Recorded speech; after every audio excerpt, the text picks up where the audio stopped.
Recording. Welcome to day 2.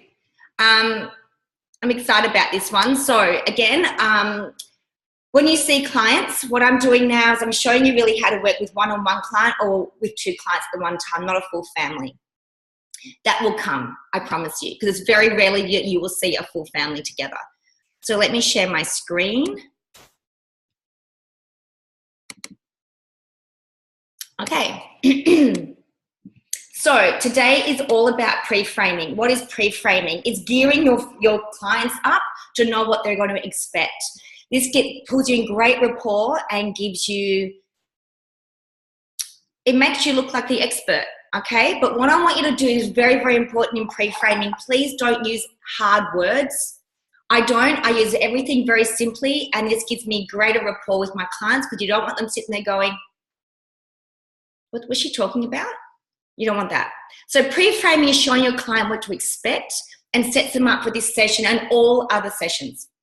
This is your groundwork. So this is working with clients. So us family freedom coaches will work with a base point first to get the most out of every session. This is why I don't just fly and go into hypnotherapy or fly and go into energy work. We've got to build that up first. This is what I found that works in my practice, and that's why I'm teaching. This is the family freedom protocol. So our goal is to give as many tools to our clients to use and keep them accountable for their healing process. So when I first started doing this work, people come to me and go, Emma, can you fix me? And I go, yes. And then I found out that no, I can't fix anybody. I can only give you the tools to fix you. And if I'm taking accountability of fixing you, if you don't choose to be fixed, I've got to take the accountability of that too. So as a family freedom coach, this will most likely be your biggest learning about yourself today and about others. The second session you do with your clients will give them a massive shift, and the healing process just really starts the big bang. So what I'm going to show you now, a lot of you will already know it, but the way I show it to you is the simplest way that I explain it to my clients. I want you to all make this your own as well. You need to come up with your own metaphors, your own tools, your own things. If you don't, copy, okay? Don't have to reinvent the wheel. So it is so important to understand this, like for yourself and for your clients, and your friends as well. This will be really helpful in your own families. Having knowledge around male and feminine energy is so important in every aspect of your life. So there's a vast difference between feminine and masculine energy, and this is what I do. Feminine energy is like the vagina. Masculine energy is like the penis. So your masculine energy is directive energy. It has a goal. It's focused. It's all about achievement and doing something. You're very much, women and men are very much in their masculine energy when they are working. Yeah, right now, I'm very much in my masculine energy because I'm giving you all this information. You're in your feminine because you are receiving it. Make sense? So it's the easiest way I can think about it. My biggest learning with my own family, Jack and I would be very much at loggerheads all the time, especially when we really wanted to get something and I wanted to get something out of it. We would both be in our masculine. So what happens in the animal world, if there's 2 masculine energies, they fight. What happens if there's 2 feminine energies that don't have another cup? They repel. They walk away. So one has to move into their feminine. A child will not know how. So the minute that you move into your feminine energy, it allows that masculine energy to blur out and really get everything out, and then they will feel safe enough knowing that you are accepting what they're saying. Okay, so masculine energy, you need to be in your feminine energy. Don't fight it as it comes in. So we move from our masculine, our feminine all day long. All day long. We could be sitting there watching TV, cuddling their cat, we're very much in our feminine, or giving our kids a hug, we're in our feminine.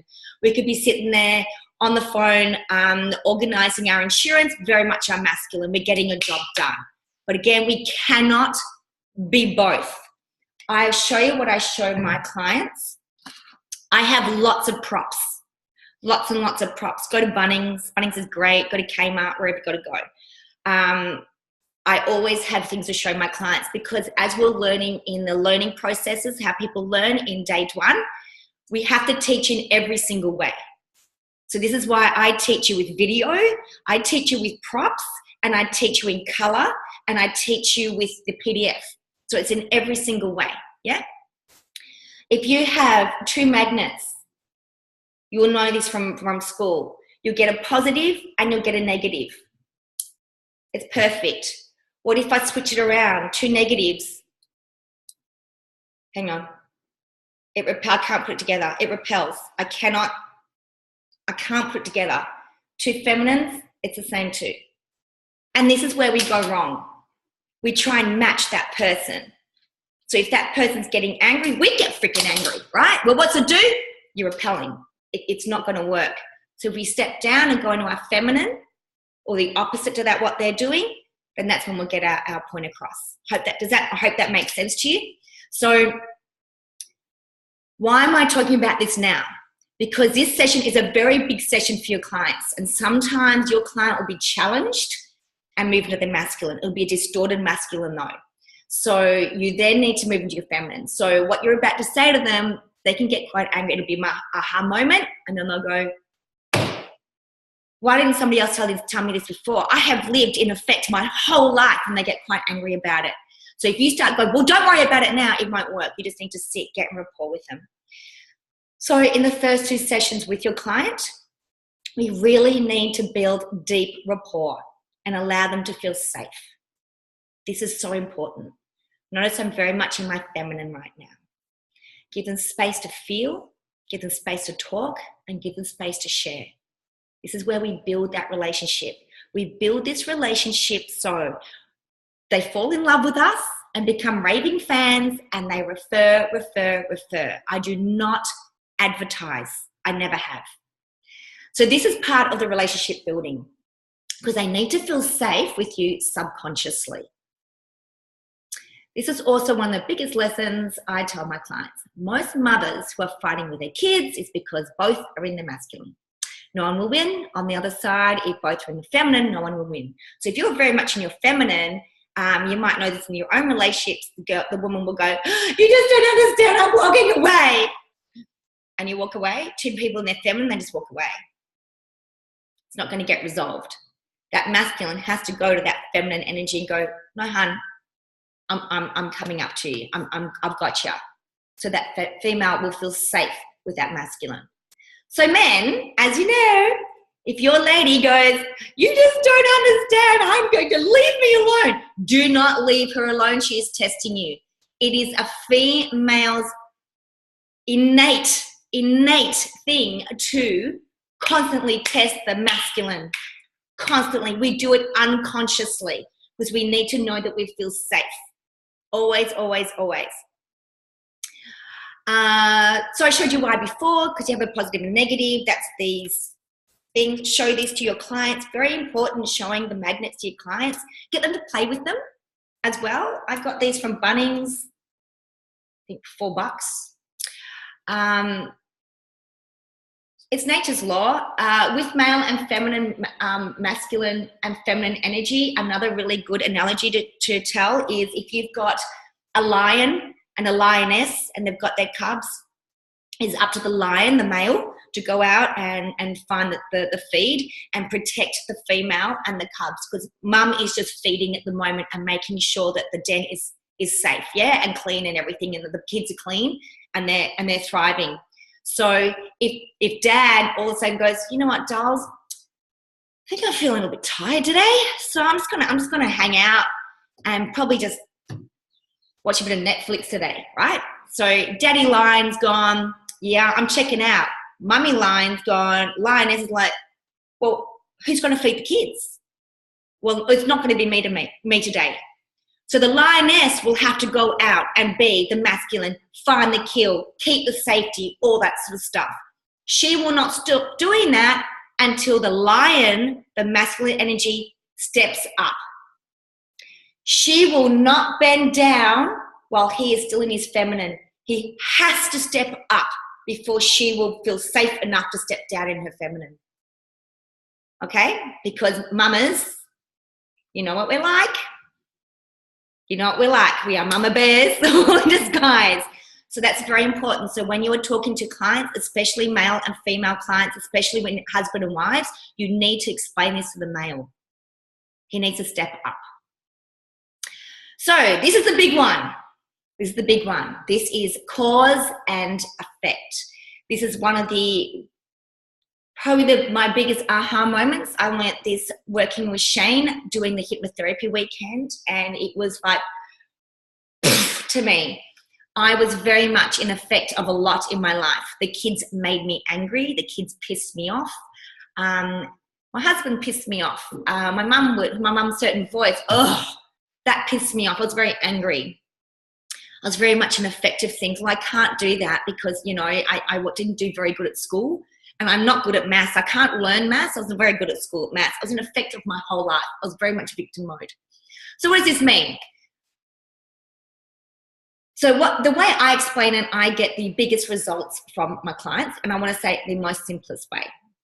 So you'll need a whiteboard. I get whiteboard. It's cost me $6 from Officeworks. I have 3 whiteboards. I have this one that I use for online. I have a much bigger one that I use in my room, which those who come to my house in August will see it.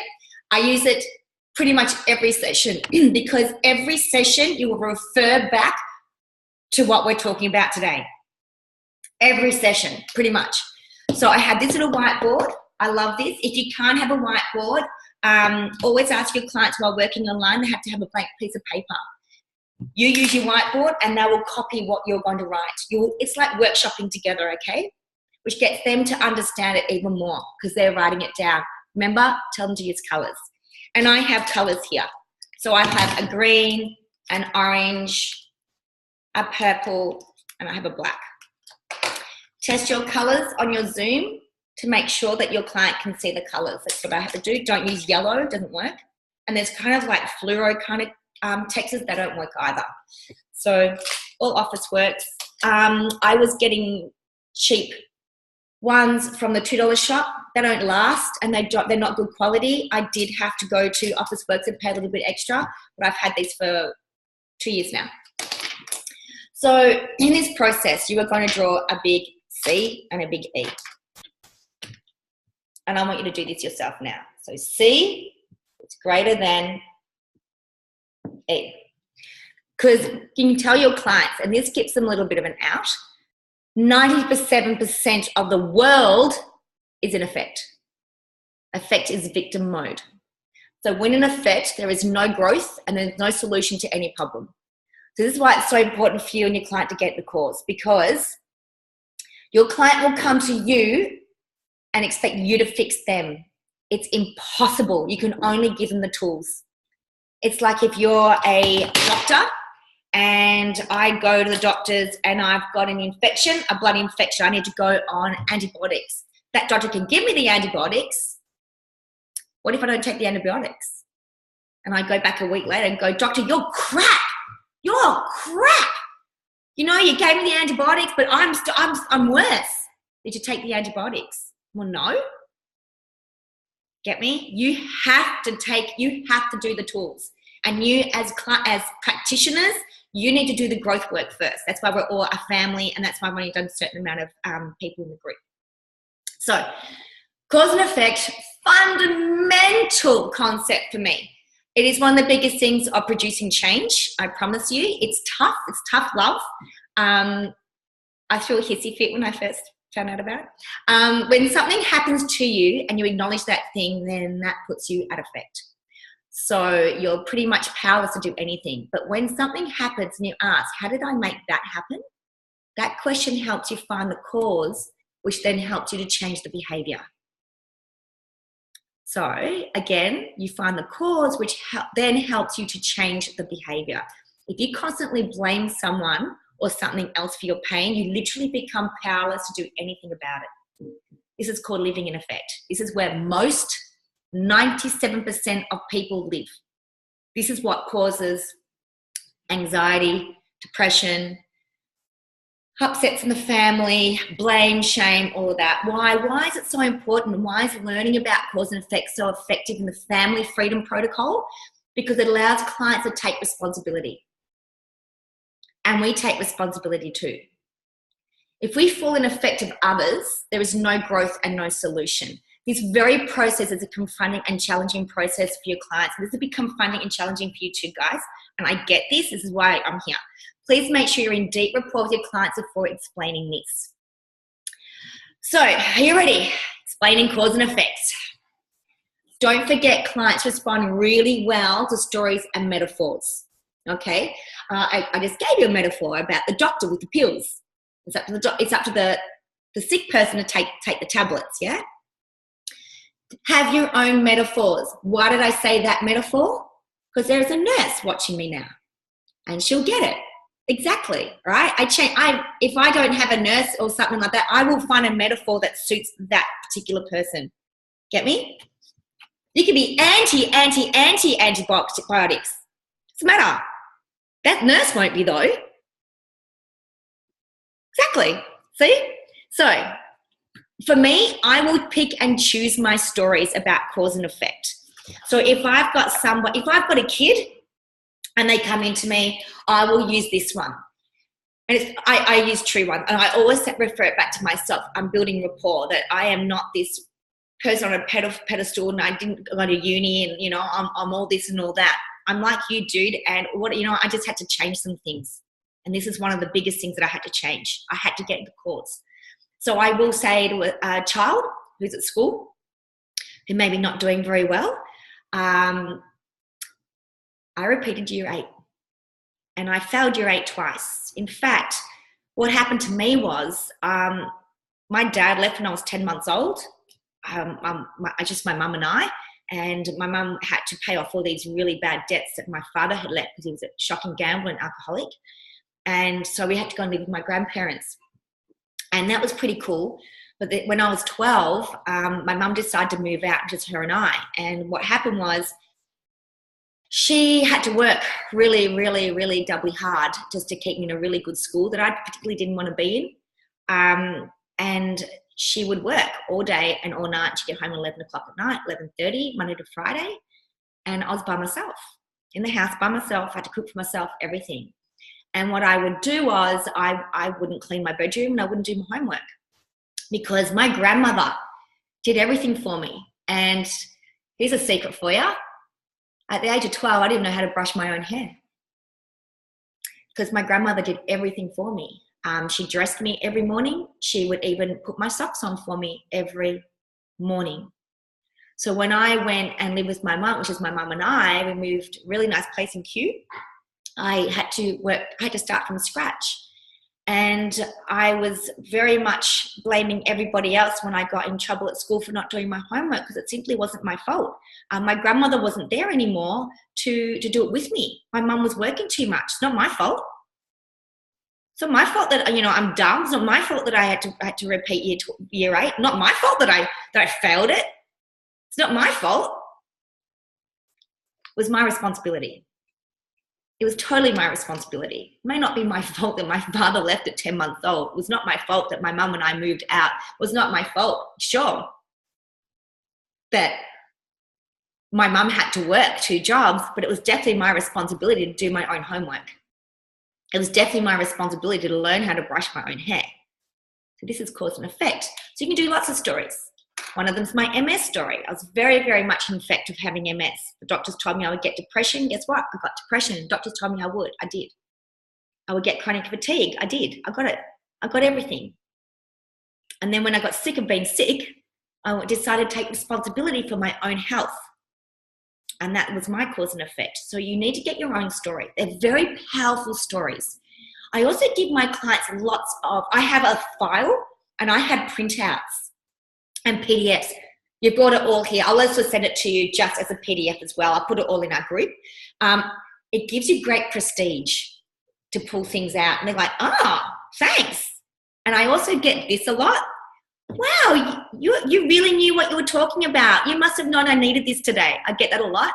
I love that. They don't realize they're in a process. You're actually in procedure. This is really good. So when you're telling your story, we don't want to blame our client for being in cause because that is being in effect. Yes? Right. So to always give your clients PDFs. Here is the PDF. This is what I give. It's actually on 2 sections here, so I'll give it to you. It's only on 1 page when I give it to you. Which side are you on? Cause is taking responsibility. It's ability to respond to a situation. I've got a great story for you, actually.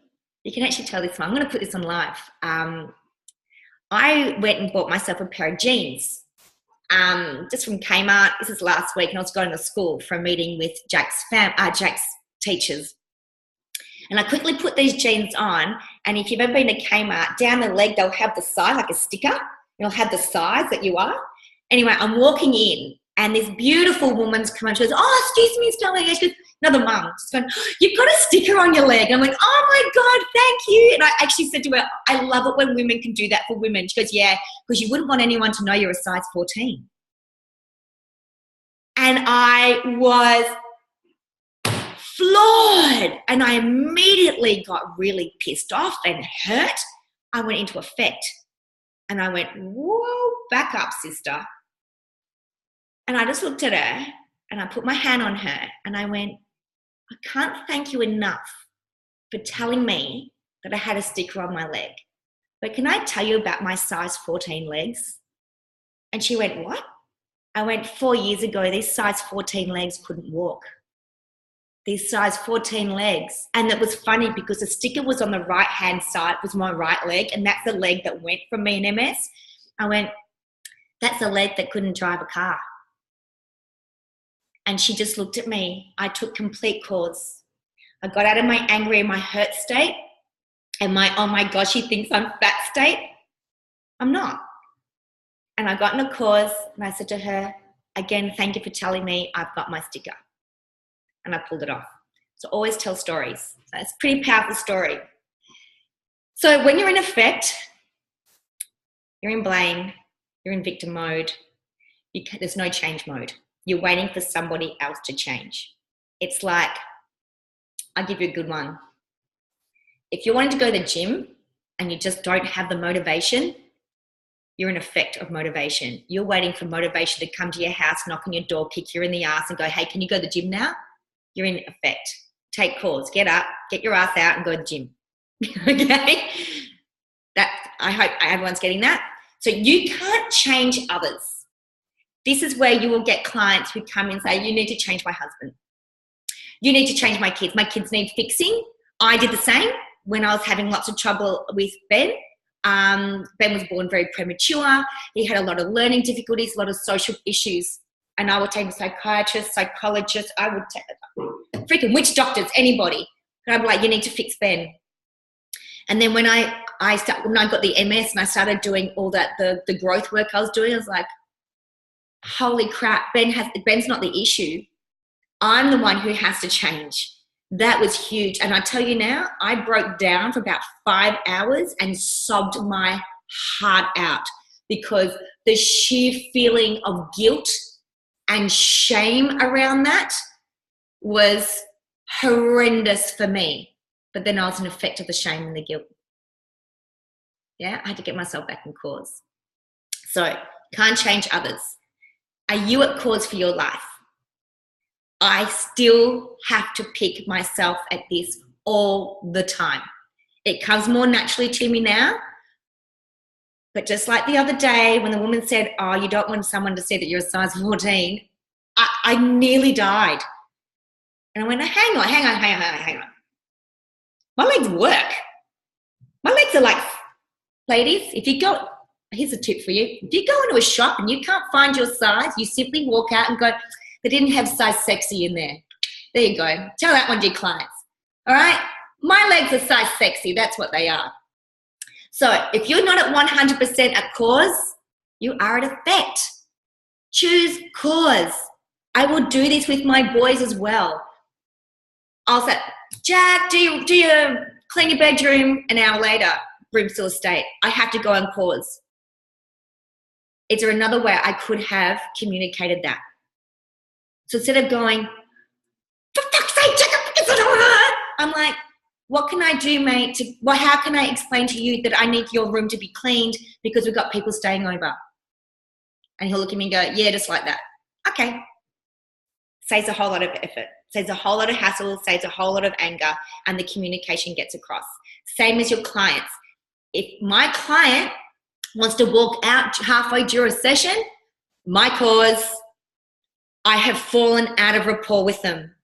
If your client if you are not getting out of your client what you need to, it is your problem. It is your fault. It's your responsibility, because you need to get into cause and change your way about what you're doing with them. Get back into rapport.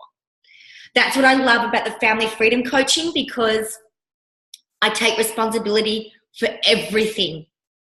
If they're not getting the message across, I need to change the way I am telling them.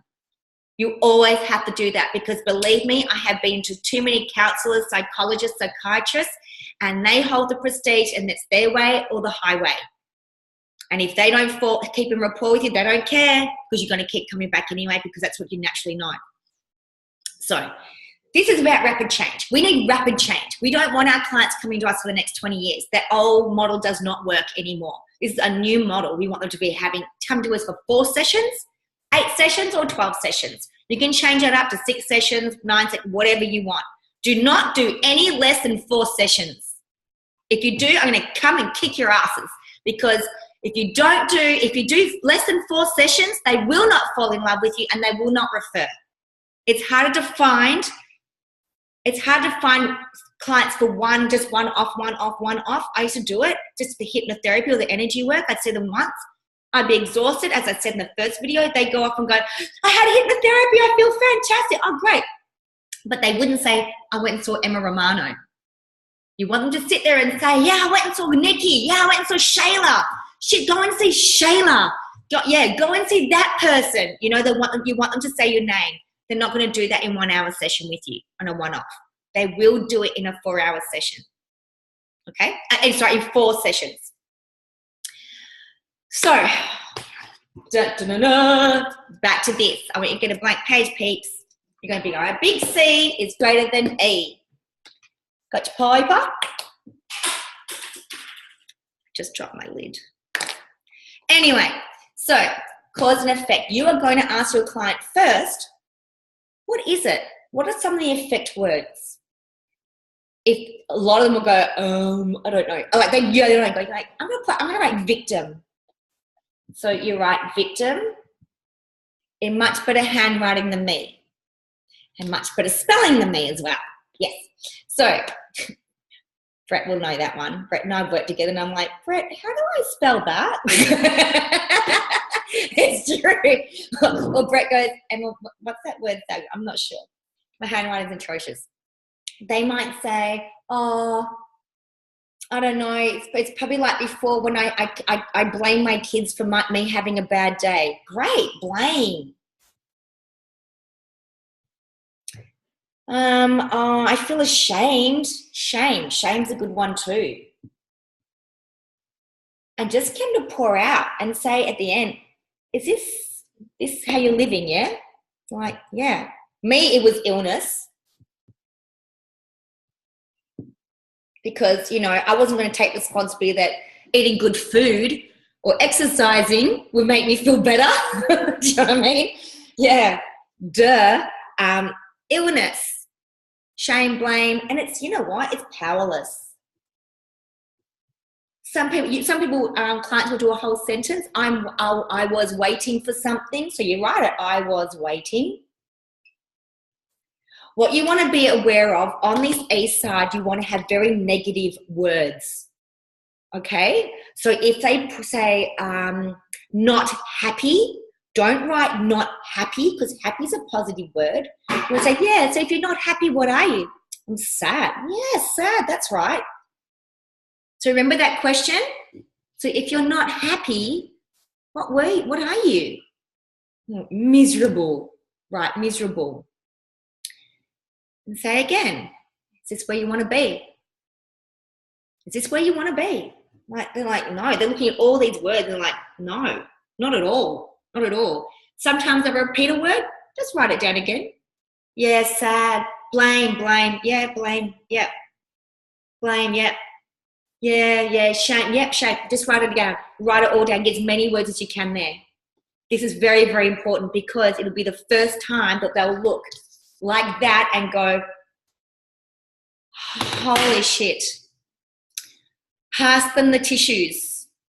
A lot of them will start crying. Let them feel it. That's important. Let them feel it for a little while. Big note, write this down. Never touch your client when they are crying. Why? Because you're anchoring them. This is why we did anchoring in the first session. And anytime your client is happy, touch them. If they're feeling love, touch them. All right? Show you that more later that anyway. Then you're going to put the list of cause. Now, we talked about on our first session about tonality. Tonality is so important. So when you're talking about effect, I'm like, what else? What else would be an effect? How else have you been living? I'm sad. I'm feeling it in my tummy. I can actually feel like I want to cry right now. Let them pour out. Everything is energy. They will feel, if they're in rapport with you, it's all rapport. I want them to feel shit right now. I want that client to feel really crappy right now because we're about to change their lives like that in a second. Now let's look at cause. Things may not be your fault, but you know what? They are your responsibility. And I tell you, this is a tough one, guys. And a lot of you will go, ooh. You can get people who are victims of rape, victims of sexual abuse. It is not their fault. It is so not their fault. Please be very, very clear about that. Nothing like that is their fault, but it is their responsibility how they live their life afterwards. If they're in effect of that assault and not living their life, they are powerless and they have given all their power over to that arsehole. Okay, and tell them, I don't want you to give your power to that person anymore. Are you ready to change today? Are you ready to get your power back? And all of them say, shit, yes. Tonality, my face, let's do it. So if you were to live in cause, what would happen? And if they go, oh, I'm not sure, I'm like, let me help you out with that. When I got in cause, my power switch went on. Notice my colors had changed. Black for the dark. I've got green for the good. Yeah? And this is all unconsciously. They will take this on. They won't consciously go, oh, she's changed colors. They won't. Some will, unless they're very visual, yeah? Some other things. Victor. Right, Victor. What else? What else? If you're living in cause right now and you get rid of all that other crap, what's going to help you? I'm going to heal. Yes, you're going to heal. Notice my tonality. Notice my face. What else is going to happen for you? When you get rid of that, I'm going to be happier in my household. Yes, happier in household. What else? What else is going to happen in your household when you you take responsibility for your own actions and your own emotions? There are going to be less fights. Great. And if you have less fights, what are you going to have? Peace. Why did I say less fights? Because I don't want the word fights up there. Fight is a negative word. So we want to get them always in their positive state when it's a positive thing. So yes, peace, brilliant. And we all love peace in our household, don't we? That's right. We're encouraging them. We're getting excited. My tonality has changed. My face is lighter. My energy is better. That's great. And what else is going to happen for you? When you take responsibility for everything that happens around you and for you, what's going to happen? And they might go, I'm going to have success. I'm going to have peace in my body. I'm going to feel better about myself. And you're like, yes, peace, better. Write it all down. I told you about my handwriting, didn't I? Gets bad. Look at that. Shocking, mate. Shocking. And then what we're going to do is we're going to ask our clients, like I'm going to ask every one of you right now, all my family freedom protocol coaches right now, do I have your permission to nudge you back into cause if I need? Thank you. You need to get a congruent yes. What's congruent means? It means an honest yes, a real yes. If you'll get some clients and they'll go, do I have permission to nudge you back into cause if I need you? They can go, yeah, it's not congruent. But if they go, yes, like all of you just went, yes, that's congruent. I now know that I can nudge you back. It is so important that we let our clients know that everything is a choice, and especially our emotions is the big one.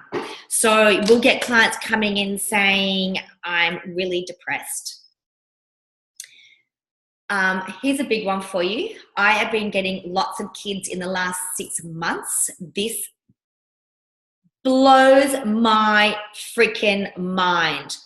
Parents bringing in primary school teachers into my clinic saying my kid's got anxiety. First thing I do is like, how do you know? The teacher told me. What? The teacher told me. I really want to get out that word depression. I want to remove it from our languaging, and I want to remove the word anxiety. These kids are just feeling feelings that they don't know what they are yet, and a lot of them will mimic the parent. So they're just mimicking the parent. So if mum's sitting in the kitchen, the phone's going, the kid's talking, and she's trying to cook, and she's like, oh my God, she's just mimicking the mum. That's what she's doing. She's just going into overwhelm. She's mimicking mum. She doesn't know how else to do it. We need to remove that languaging. Unless it is a clinical depression, like a chemical brain thing, we don't work with people like that either. Depression is a word that's just thrown out there a lot. We need to take that away from them. Stop. People will own it. People will sit there and go, I am depressed. No, you're not. You might be feelings of depression, but you're not depression. I am Emma. I am not depressed. It's like when I had the MS. I said, I have MS. When I started saying, no, actually, I was diagnosed with MS, it removed it from me. That's when I started to heal. So it is important that your clients know that that everything is a choice. And can I be honest with you? Sometimes I do make the choice that I just want to have a day. I want to be sad today. Yeah, I'm going to check out today. And I will actually say to my family, I have not stopped working for so long. My father-in-law's just passed away. I'm checking out today. They're like, okay, what are you going to do? I'm going to get a bottle of wine. I'm going to get some chips. I'm going to get some dip. I'm going to watch Netflix. And you guys can fight amongst yourselves. I'm checking out. Like, okay, I'll be all right tomorrow. I just need to check out. Yeah, okay, cool. We all have those days, but it was my choice. I'm choosing to check out that day. It's a big difference. So a short example is this. He made me feel like that. No, you chose to feel like that. It's a trigger, yeah? Ask your client to put a big cross. This is what we're going to do. Big cross through E, because we don't want that anymore. We're going to big cross through E, and we're going to put a big circle or a love heart around C. Yeah? So if you're doing on this online, they write this down and cross out the E. They just do it on like you're doing right now. So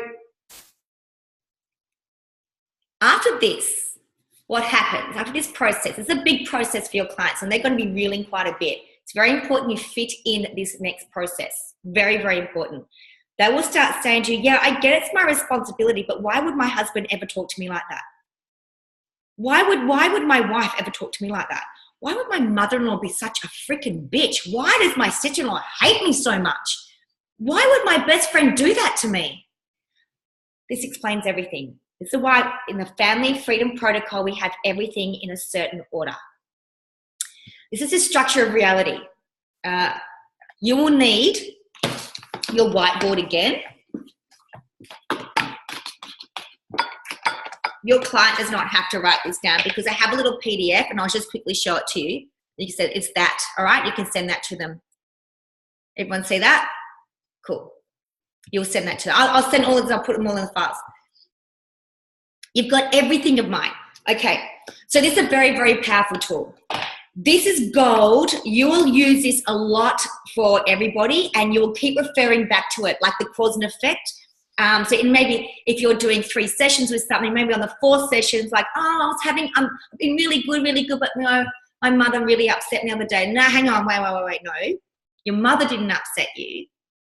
It was your responsibility if you felt upset by it. And you just nudge them back into cause. And what I'll do is I'll just simply go, I'll just write it on my face, on my board, and they'll go, oh yeah, got it. Yeah? So with this model of the world, this is gold. This explains so much to me. And again, I always go back to my own stories because they're the ones that I know and they make the most. And you have to come up with your own metaphors and your own stories, okay? So it's a very powerful tool. This explains to your clients why people do what they do and how everyone is right according to them. This will stop arguments. Because guess what? You're 100% right for you and I'm 100% right for me. Can you imagine being able to explain to your clients exactly how people tick and why people do what they do? I use this for everyone. You'll hear clients complaining about their loved ones or friends or workmates, etc. They just don't understand why they do things they do or say the things they say. This is what it's going to help you. So again, I love sharing this with kids who are being bullied or feel there is some kind of injustice happening or things are just not fair. Who is right and who is wrong?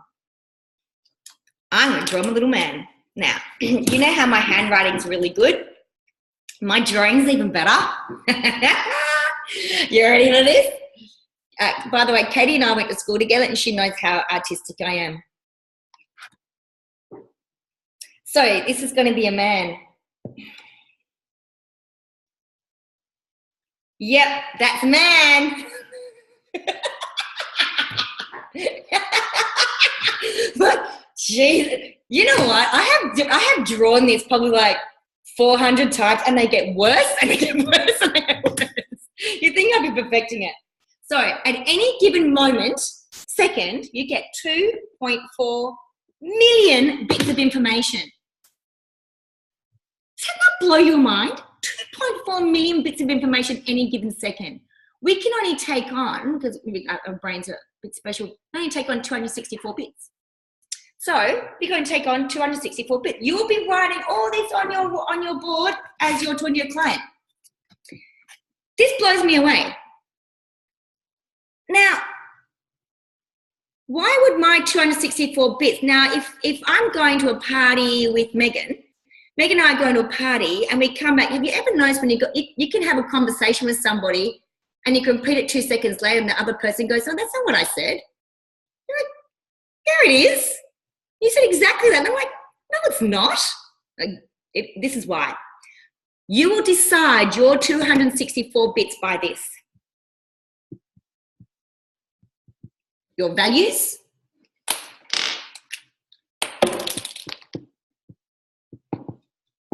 your beliefs, making it so pretty, your environment. These are the 3 most basic ones, okay? And at your mood at the time. So your mood, right? This is how you will explain it to your clients, the most simplest way. If you have a look on here, we've got meta models, we've got all sorts of stuff. Don't worry about that, they won't get it. Just do this, okay?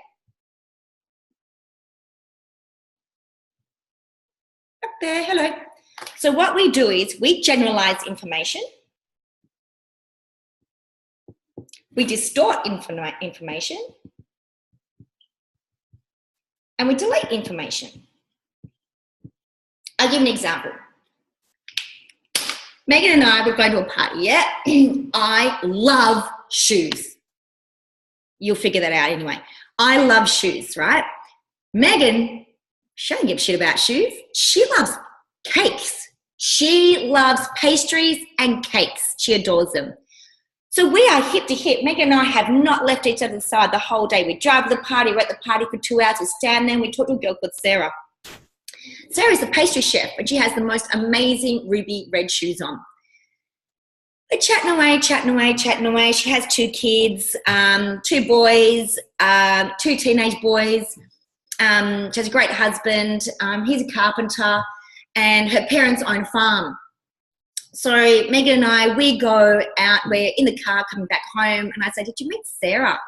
She's going, God, Sarah's lovely. I can't believe she's a pastry chef. I'm like, what? Yeah. Megan's like, Sarah's Sherry, she does pastry. No, she doesn't. She didn't mention that. She goes, are you kidding me? Did you not see that table with all the cake? She made all them. I'm like, what are you talking about? No, she doesn't. So she's got the 2 teenage boys.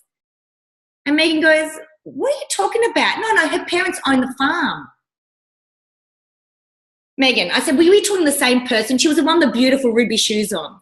Do you get it? We were talking to the same person. I don't give 2 shits about freaking cake. Megan doesn't give 2 shits about shoes. Do you get me? I have deleted that information. It is not important to me. It's not important to me. Also, I could have distorted some information saying, no, she doesn't. I'm sure I heard that she works on a farm. She's not a pastry chef. Because it's not really important to me. It's important to Megan because she loves farming and she loves pastry chef. So anything that triggers with her, yes, but I'll remember that she has 2 teenage boys. Megan doesn't have 2 teenage boys, so she'll sit there and go, I thought it was girls. Generalized, distorted, deleted information. It's normal. Because in my value system, teenagers is very important to me. So teenagers. Megan's value system is farming. Whoop, that's Megan over there. Get me? That's how we decide. So guess what? Everyone is 100% right for them. And that's how you can win an argument. You can sit there and go, you're 100% right for you. A massive one is about the vaccination fight. The vaccination fight is huge for so many people. You're either really for it or you're really against it, yeah? And the fights and the battles are going on. Guess what? You're 100% right for you. 100% right for you because in your values, your belief in your environment, in your mood at the time, you have chosen to either not believe or believe. 90% right for you. Does it make sense? Good. Okay. That is gold. You will use that every single day. Another thing we generalize about is, you can sit there and say the wrong word. Or distort a word. Like I can sit and go, I'll go to page 6 and it's really page 5. And you'll go, you just said page 6. And I'm like, no, I didn't. I said page 5. We're on page 5. I've just distorted information.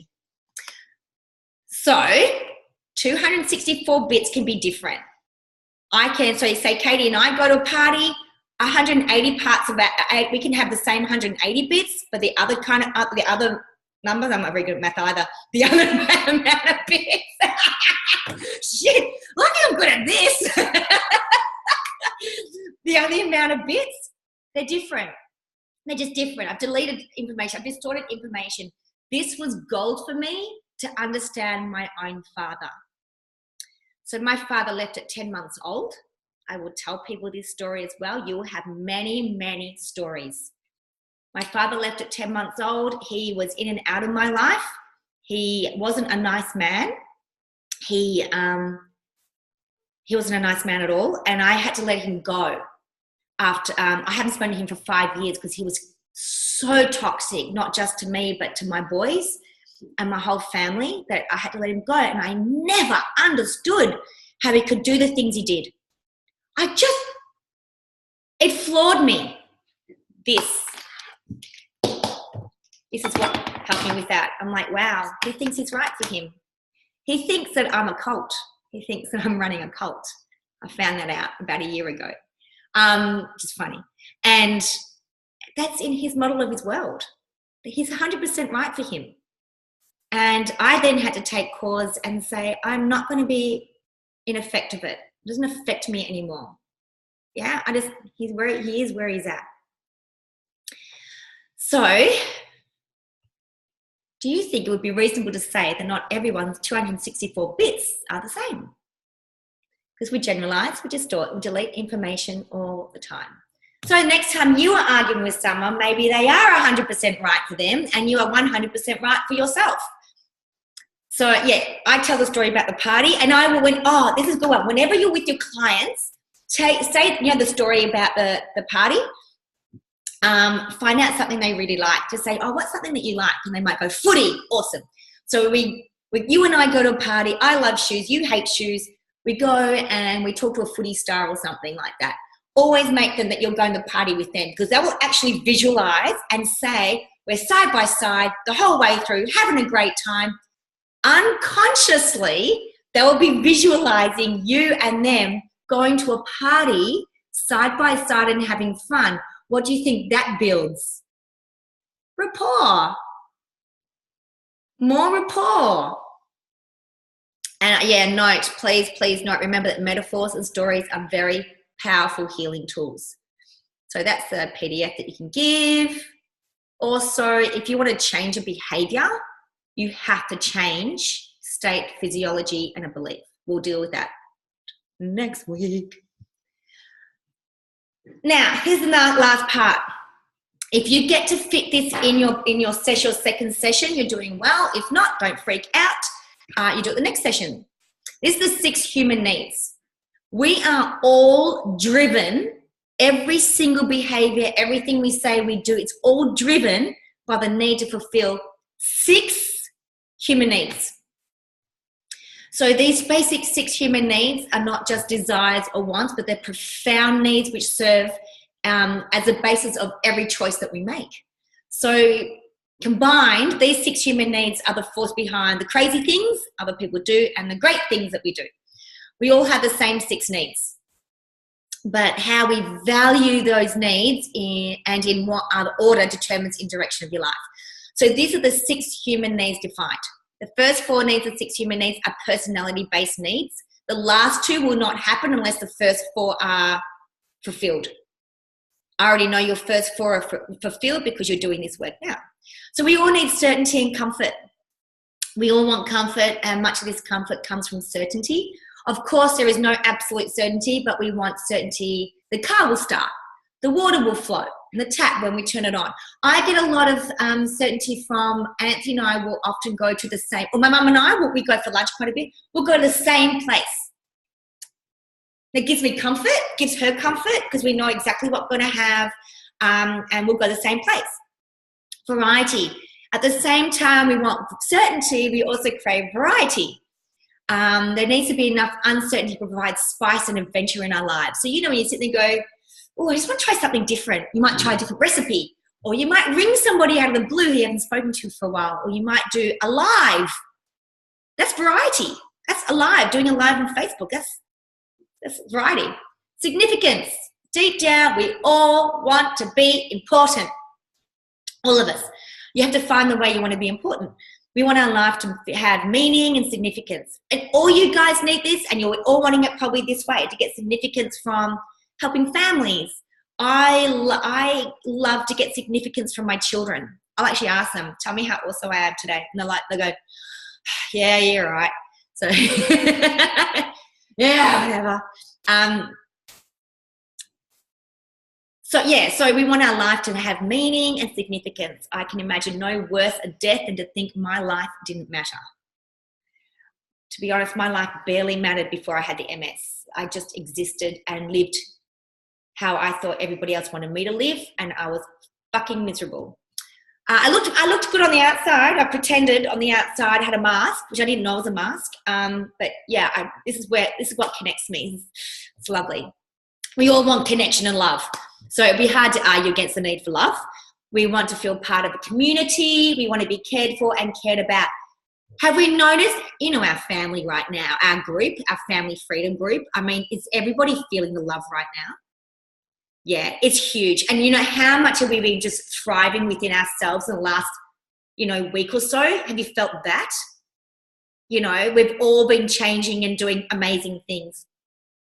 So these are the last 2, growth. You're in your growth zone right now. There could be some people who say that I don't want to grow, but I think they're simply fearful of doing so, or perhaps not doing so. So to become better, to improve our skills, to stretch and excel may be more evident in some others, but it's there. You have to grow. So your growth is, let me show you this. another thing you can explain to your client. It's very, very important. You have your, this is your comfort zone. Your comfort zone is when you just work for others, you exist, there's no growth. This is where you guys are now. I'm pushing you out of that comfort zone and you're in your growth zone, right? And then your comfort zone will stretch. Your comfort zone will actually become out here. And then, because I love you, I'm going to stretch you out even more to your growth zone. Guys, we are like flowers. We are plants. We're like animals. If we don't grow, we die. And that's what happened to me. I was dying. And I don't want you guys to die. I don't want anybody to die. I don't want relationships to die. I don't want bodies to die. I don't want emotions to die.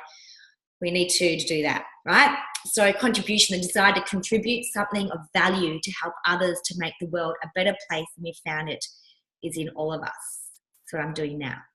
So I've got a PDF here for kids because they don't understand that stuff. So people will do things in a negative way and a positive way to fulfill their 6 basic human needs. So certainty, the need for safety, stability, security, comfort. Good way to do this. Savings, clean your room, do homework, exercise and sports. Bad way of doing things. Anger, controlling behavior, being mean and moody. So what's happening is if you've got a child comes in your clinic, or I do it with my own kids and they're angry, I know that Ben might need some certainty right now. How can I give him some certainty right now? Yeah, it comes back to responsibility for mine. So I ask him, Ben, he needs some safety right now. Do you need a hug? Yes. Should we do our normal thing? Our certainty for Ben and myself is we walk every single day with Harry 2 blocks. And sometimes if we don't do that, if it rains or we just can't, I find he starts to get a little bit antsy and he needs that because he's lost his certainty. So with uncertainty, your needs for variety. Good way to do that is holidays, talking to people. Bad way of doing this, creating drama and bad habits. Girls, those bitchy girls at school, when they need uncertainty, they will gossip and cause amazing crap and amazing drama at school. This is gold for kids when you're dealing with clients who are school age or school age. This is, oh my God, amazing.